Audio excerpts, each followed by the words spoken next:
Alright, so in this video we're going to talk about adding Milwaukee Packout to a four-wheeler. If you have one of these older Polarises, I'm sure this will work out for others.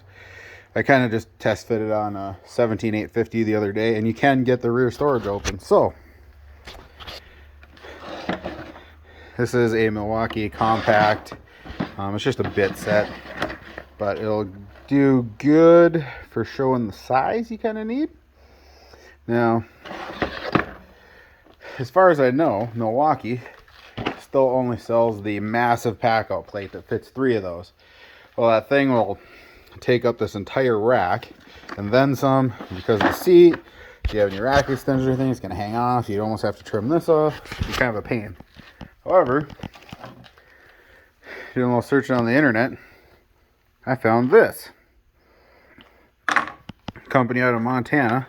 What does it say on there? Unbeaten Path Designs. Found that on Etsy. Now, I already checked this out earlier. The middle of this, it kind of sits right in this groove. That's the best place for it. In fact, actually kind of hugging over a little bit is going to be the best. Well, because it sits in the groove and that groove is not flush here. Went to the hardware store. Just got a flat piece of aluminum. Cut myself a couple tabs. What I'm going to do, as you can see, I kind of offset the hole a little bit there, so I can slide it over and still have a decent amount of bite there, just 2 inches wide. Top holes I gave a little extra leeway, because those ones are the ones that really need to be flush. Now, just cut 6 of them off of there. That's 1/4 inch hole, 3/8 hole. To mount this, just got some lock nuts, some number 10 machine screws, because that is the correct head to fit in there. Yep. And I got some washers for the bottom, just since the hole is a little bit bigger. Those are a little bit smaller than 1/4 inch, so that way the hole's totally covered. So yeah, I will record once this is on there. To get these Polaris racks off, it's pretty easy. You can see I replaced the Phillips head with these hex head. There's 4 of them, and then just lifts right up.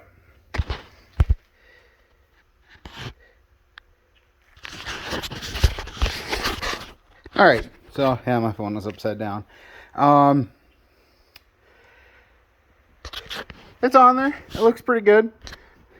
Should square that one up quick. Function-wise, though,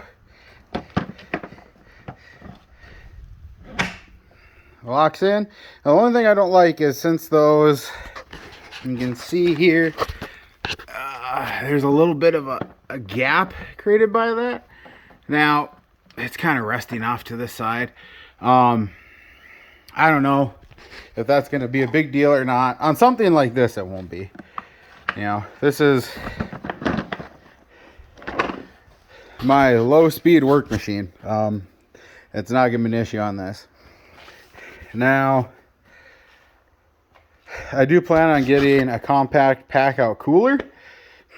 That'll go on here, but also my 17850, I'll probably throw it on there as well, because that's the one I usually take out. I've got a 97 Explorer that I'm semi-retiring, but that thing's a ripper. But we'll have to see. That rack on that Sportsman may be a little easier than this. I want to say it's flush most of the way across. I may actually have to drill the holes into it to get the proper alignment, so that you can still get the back storage open on that one. But as far as this one is concerned, I would say we're done for right now. I'm going to, maybe in the future, what I'll do is, instead of having them this way, maybe I'll put something in the channel to kind of level it out. We'll see. I don't think it'll be an issue on this machine, but I'm going to go ahead and get these kind of squared up a little nicer. I'm going to go ahead and throw it back together, and we'll take one final look at it outside here. Alright, so we got it outside here. I got them squared up as best as I could. I hand cut them with a grinder, so they're not perfectly square to begin with. So just kind of in a hurry to get it done. Yeah. Outside of that little bit of play, like I said, I might change that. But such a low speed machine, I'm not worried about it. Hop up on it here so you guys can see. There is a gap. You know, I can sit back. If you look at how far back I am on the machine right now, this is where I normally sit to ride. And there's a gap there, which means something taller, like up to here, like a cooler. The Packout cooler will work, or the compact toolbox. And just for reference, I'm like 6'1", 350 pounds. So if there's room for me, there's more than likely room for you as well. But yeah.